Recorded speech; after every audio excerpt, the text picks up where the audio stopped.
Okey, Assalamualaikum warahmatullahi wabarakatuh.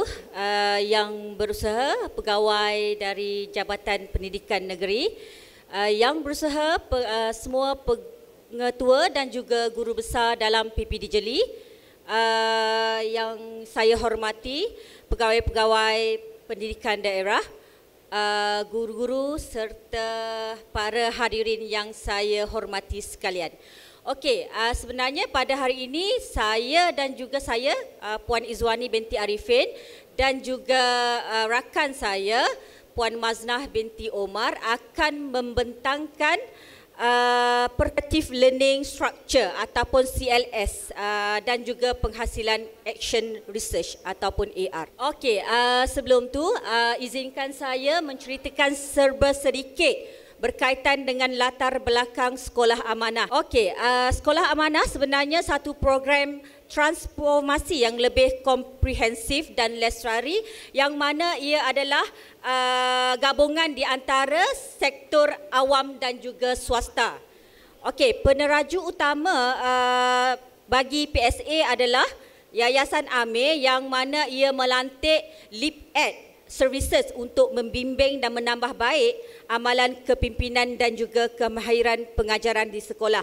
Okey, matlamat PSA adalah untuk difokuskan kepada 4 strategic goal ataupun kita panggil matlamat strategik, iaitu bagi strategic goal yang pertama adalah membangunkan kepimpinan yang berkualiti.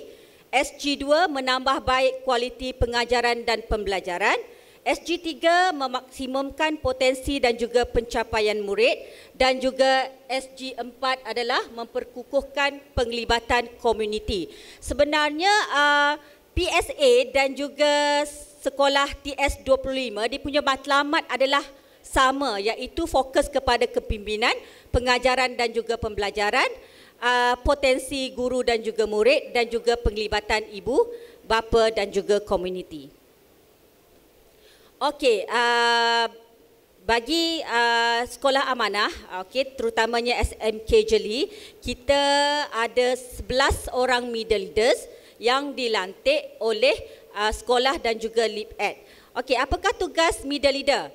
Okey, tugas middle leader ataupun guru pertengahan adalah untuk membantu SLT dalam menjalankan program Sekolah Amanah.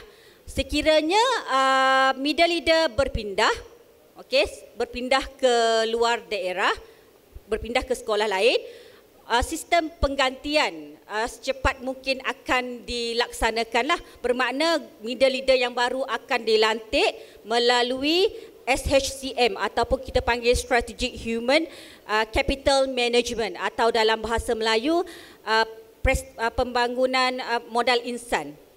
Okey.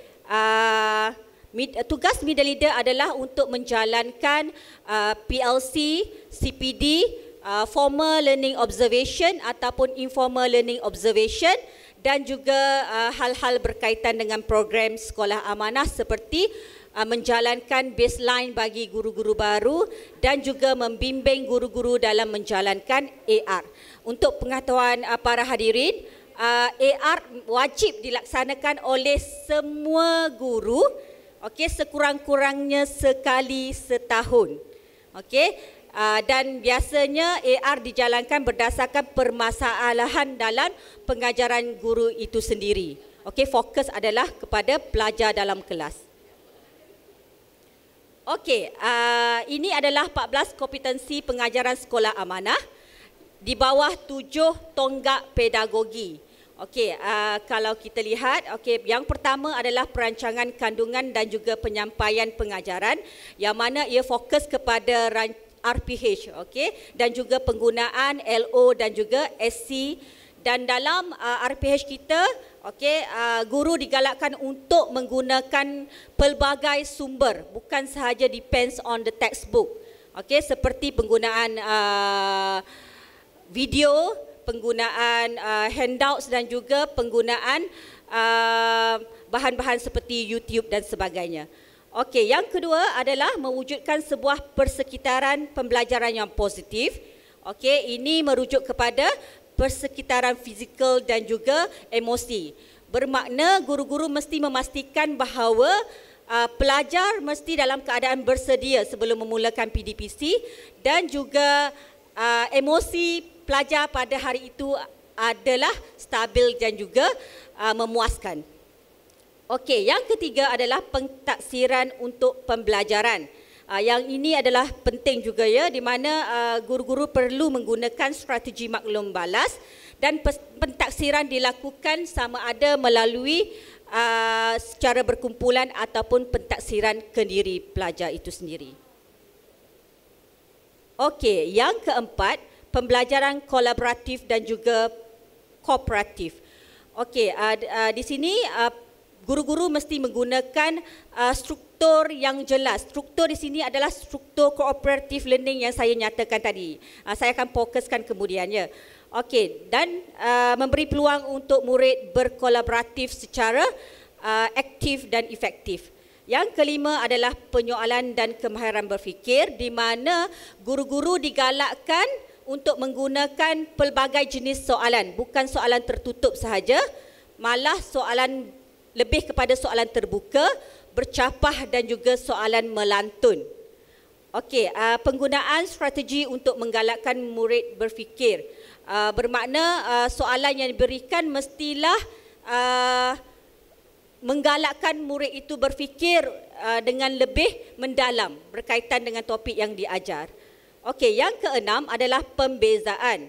Okey, guru-guru digalakkan melaksanakan pembezaan pengajaran untuk menyokong murid secara individu. Pembezaan di sini adalah pembezaan dari segi kandungan, proses ataupun juga produk. Saya rasa yang ini juga TS25 ada laksanakan, tetapi dipanggil sebagai pembelajaran terbeza. Okey, dan yang ketujuh adalah pengetahuan profesional dan refleksi. Ini merujuk kepada prinsip pengajaran dan juga pembelajaran yang efektif.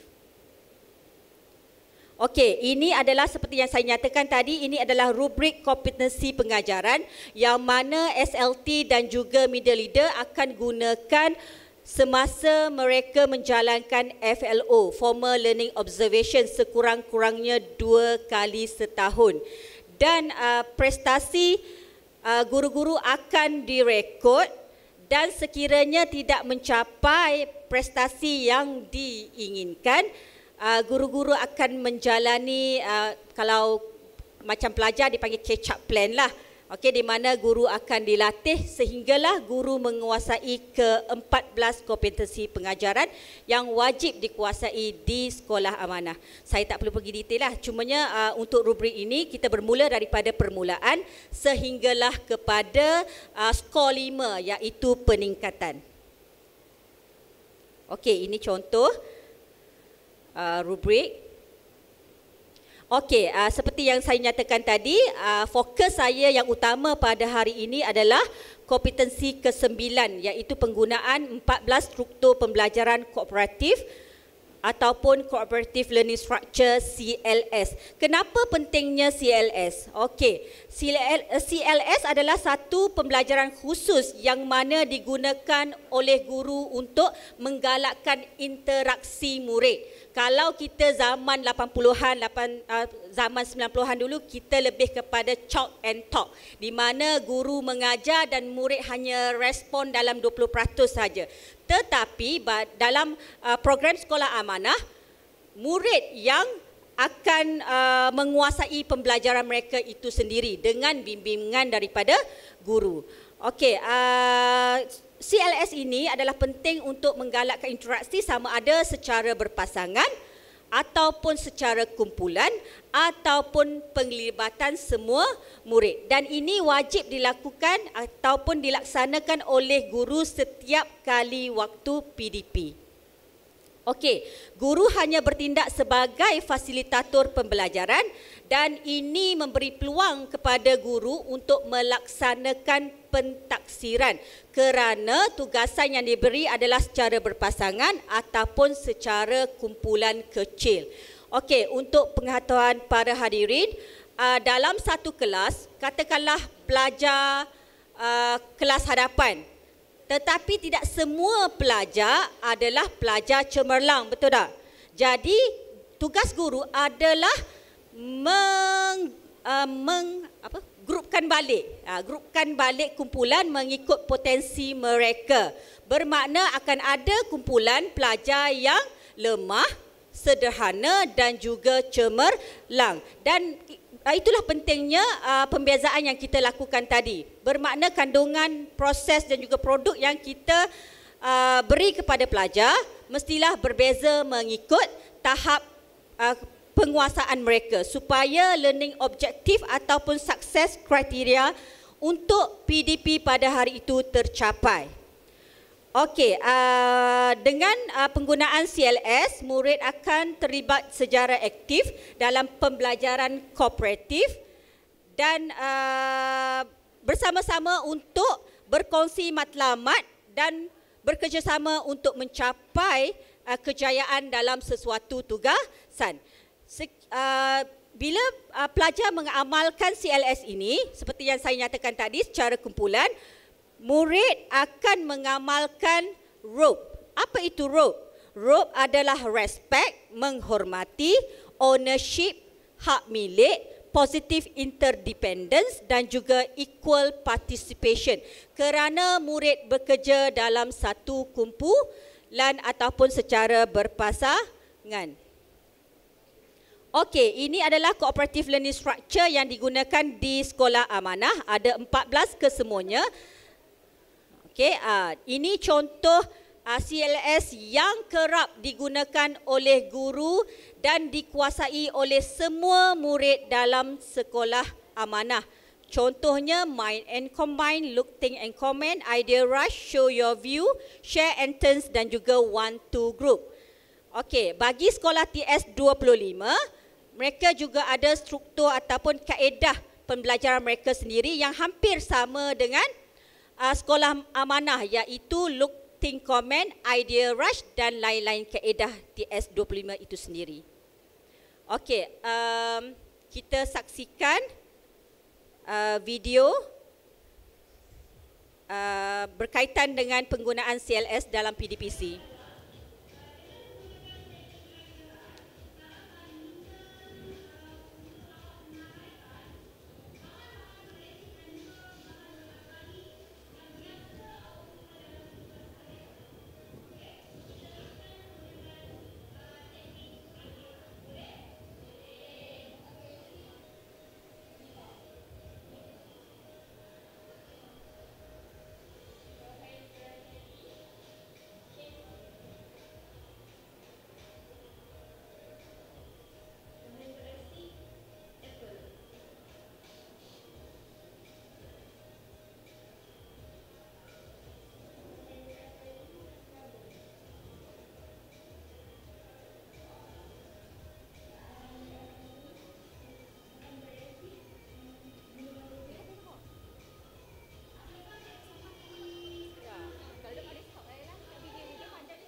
Okey, ini adalah penggunaan CLS dalam PDPC. Ya, ini adalah teknik tulisan cepat. Saya terpaksa rush deh.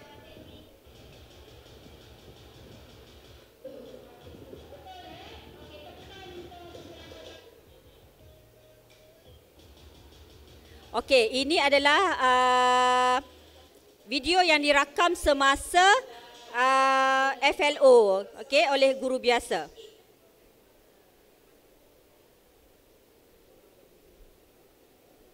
Alright, okey. Seperti yang saya nyatakan tadi, CLS adalah satu kompetensi yang paling penting dalam program Sekolah Amanah. Dan CLS ini juga digunakan sebagai salah satu struktur yang penting dalam kajian tempatan dalam kajian AR, kajian tindakan yang mana digabungkan bersama dengan kaedah yang dibuat oleh guru itu sendiri. Okey, ini adalah PMS ataupun kita panggil Performance Management System, sistem penilaian prestasi guru dari tahun 2017 sehingga 2021. Jika dilihat prestasi guru, kita bermula daripada permulaan pada tahun 2017 sehinggalah berlakunya ke peningkatan dan juga perluasan. Okey, dan insya-Allah pada tahun ini graf PMS guru akan lebih meningkat. Okey, saya rasa itu sahaja. Okey, so I leave the floor to my friend, Puan Maznah untuk kajian tindakan.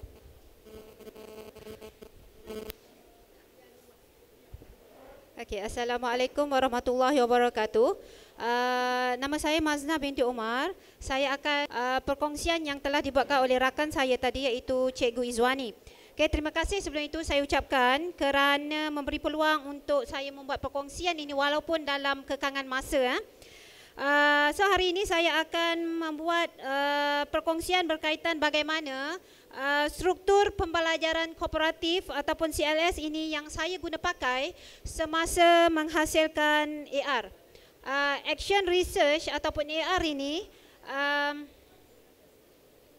ini merupakan AR yang keempat saya hasilkan sepanjang saya berada di SMK Jeli, bermula daripada tahun 2018. Dan AR ini saya hasilkan pada tahun 2019. Sebenarnya AR saya ini dia mengandungi lebih dari 50 muka surat, tapi saya hanya ambil bahagian-bahagian penting sahaja untuk saya kongsikan bersama memandangkan kekangan masa lah.